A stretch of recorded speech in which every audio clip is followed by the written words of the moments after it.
And so when we're like struggling and whatnot, even if it's not like the entire reason we're losing is because I'm doing bad plays, it's still a case where, you know, I could have made a lot of good decisions in the game, but I can always do better. And I just want to like not lose sight of that kind of mindset, just trying to keep getting better. And so I think that hopefully there's not still people questioning my motivation when it comes to the game, but if there are, you know, that's kind of on them. It's not really going to bother me too much.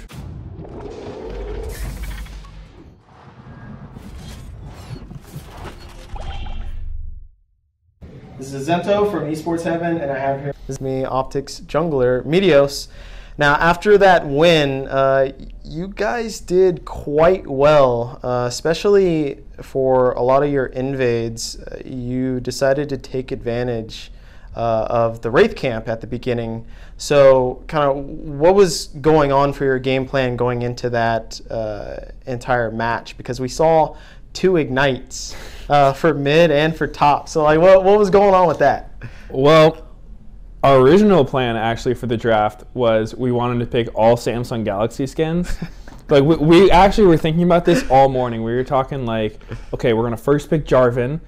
In the event they take Xayah Rakan, we're gonna switch to a Dark Star comp. So we're gonna go Jarvan, Thresh, Varus, and then Cho Ori. If they don't take Xayah Rakan, we go Jarvan, Xayah Rakan, then Gnar, Talia. So we were actually thinking this out, right? It's brilliant. Yeah, it would have been dope. Then they just left Sylas open, so we were like, well, we're not going to play against Sylas, so switch that. So we picked Sylas. And then basically our mentality today was just like, well, we're out of playoffs. That sucks. And I really feel like for the past few weeks, maybe it was just the pressure of like wanting to make playoffs, but we were all just playing like not to lose. And we were kind of just not doing anything and like just waiting to lose, right? So I think our mentality today was just like, let's just push the limit, like be as aggressive as possible. Just like this match actually doesn't matter for anything, so just have fun and like go, either win in a like dominant fashion or like go down swinging kind of mindset. So it seems the past couple of games you have actually started for the team, and people are looking towards that and being like, okay, well, why don't you use Dardoch since he seems to be more aggressive whenever you need this aggressive playstyle or whatnot. But then there are some analysts that are saying that mid-jungle synergy is very important and you shouldn't break that up. So what are your thoughts on those two different dynamics of is the change of a playstyle for the jungler worth it at the sacrifice of mid-jungle duo synergy, or just what are your thoughts on that in general? Well, I think it's kind of expected that there's always going to be comparisons between me and Dardoch since we're both in the same team. I don't look into it too much. I just go with whatever the coaching staff decides we want to do. Like when I was originally signed to the team, it was to be a starter, so I think that the coaches are like trying to honor that by trying to like put me in and make it work with like the original squad. And then if we're either like, you know, struggling or want some other perspective, we can bring in Dardoch. And we went kind of back and forth through this season between like some weeks I would practice, some weeks we would split time. But ultimately it's just the coaching staff's decision, and I'm just kind of doing my best. Yeah, there for the ride. Yeah, pretty much. So when this roster was initially announced, a lot of analysts had you guys lower. And when you look at the mid-jungle duo, one could assume that there might be a language barrier. So in your experience, how has it been playing with Crown and kind of conquering this language barrier together? And as far as I'm concerned, this is actually one of the only times that you've had a Korean mid laner? Yeah? I played with Ryu on 100 Thieves last year. Mm-hmm. Yeah, that too. So it was, like Crown's a lot newer to English than Ryu was. Ryu, we could communicate pretty freely. With Crown, this was like the first time he's come to the US, and his English was like very entry level, but I love Crown. He's like one of the nicest players I've worked with. Like, it's a small thing, but he literally says thank you every time I give him blue buff. And you know, like it's not really gonna make a difference whether or not he says that, but you know, it makes me feel appreciated. And he's always just like very respectful. It's actually the opposite of most mids, where he like doesn't want to call me even if I should be coming mid, because I don't know, he just figures out like I'm doing something already. So I do think that like our synergy is not where it could be, but it's been getting there. I think we just need to keep playing together more and like pushing the aggression.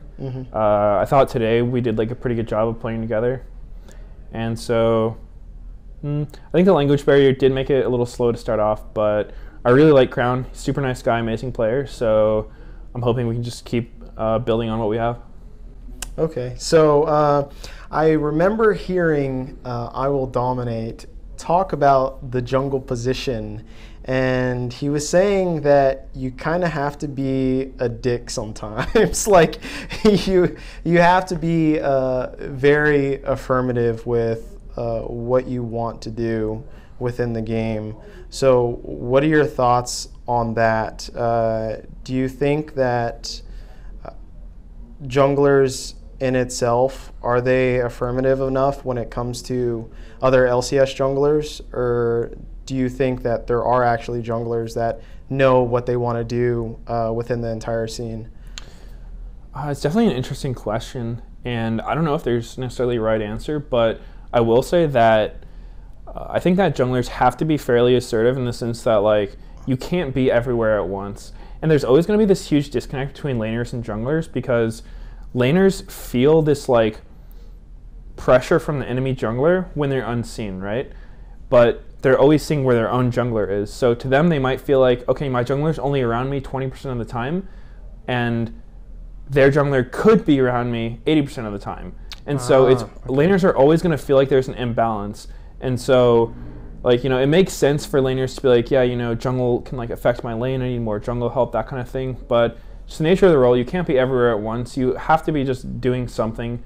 It's what I always try to tell my teammates. I'm like, just because we don't see their jungler doesn't mean he's everywhere. It means he's one spot and we don't know where he is, so let's try to find him, kind of thing. So I think it's really just goes team by team. Like, I think every team's going to have a little bit different dynamic for how their jungler interacts. You know, on one side you have like the super pushover who's got like no spine that listens to every call his laners give, and if I'm playing against someone like that, it's pretty easy because I'm just like, okay, I will path completely normally and this guy will be 2 levels down because he's just walking around doing random stuff. And then on the other hand, there's like the, you know, like super chat tyrant jungler who's like, I'm not helping anyone, like don't even think about calling for me, like I'm not sacking a camp for anything. And so obviously there's a middle ground in between those two where probably like the optimal play style lies. And so I think it's really just going to be like a team by team thing. I think that it's always going to be a collaboration. Jungler should have an idea of what he wants to do. Like jungler and laners trading info back and forth, and then just the team working together to try to find the best thing that we could be doing. So this split, you've played for the majority of the time for the team, and previously there were questions about like your motivation and your work ethic or whatever, because you had previously been on P1, of course, and you were just like, okay, yeah, I'll help you guys out, but you know, it's not going to be like 100% thing, just so you know. And they were cool with that, which is fine. But there was this stigma that kind of has been hanging over your head, at least from the fan or community perspective. So do you think you've kind of quelled those fears after this split has completed? Yeah, I mean, I don't think I've heard that kind of thing too much recently. Obviously, P1, I wasn't wanting to play, so it was kind of a weird situation where I was being asked to play, even though like I'd said I don't want to play. Yeah. But since then, I've been playing a lot, and I think lately it's like the most I've been playing in a while. You know, it's just kind of like all day league, like wake up, scrim, after scrim, solo queue, watch VODs before bed, repeat. And I've just been grinding it out super hard because I always know there's things I could be doing better. And so when we're like struggling and whatnot, even if it's not like the entire reason we're losing is because I'm doing bad plays, it's still a case where, you know, I could have made a lot of good decisions in the game, but I can always do better. And I just want to like not lose sight of that kind of mindset, just trying to keep getting better. And so I think that hopefully there's not still people questioning my motivation when it comes to the game, but if there are, you know, that's kind of on them. It's not really going to bother me too much. Okay, so closing out the season, what are your thoughts about this entire season, and what do you expect for going into summer split, both as yourself as an individual player and then Optic as a team? Well, I think this season, it was pretty enjoyable for me for the most part. You know, I liked my time with the organization. I liked playing with my teammates. And our results weren't really what we'd hoped for. It's the first time I've missed playoffs where I've been like that's a pretty big disappointment for me. I just feel like I can do better. So I'm just going to keep trying to improve. I think that as a team, we've been getting better. We kind of had a slump the past couple weeks, which was, you know, pretty unfortunate timing because that caused us to miss playoffs. But, you know, it is what it is. No excuses. We just got to get better. And, yeah, I'm hopeful for the future. I'm not sure what all the other players and coaching staff feel they want to do, if they were going to make any changes or not. I have no idea. So I'm just going to keep doing my part, trying to be a better player, be a better teammate, and, yeah, keep going forward. Cool. Well, this has been Azento from Esports Heaven and Meteos from Optic Gaming. Thank you. Yep. I assume if you made it this far, you probably enjoyed the content. So if you did, subscribe, and also check out my other content that's more analytical and opinionated. But otherwise, keep it locked at esportsheaven.com, and I'll see you next time. Peace.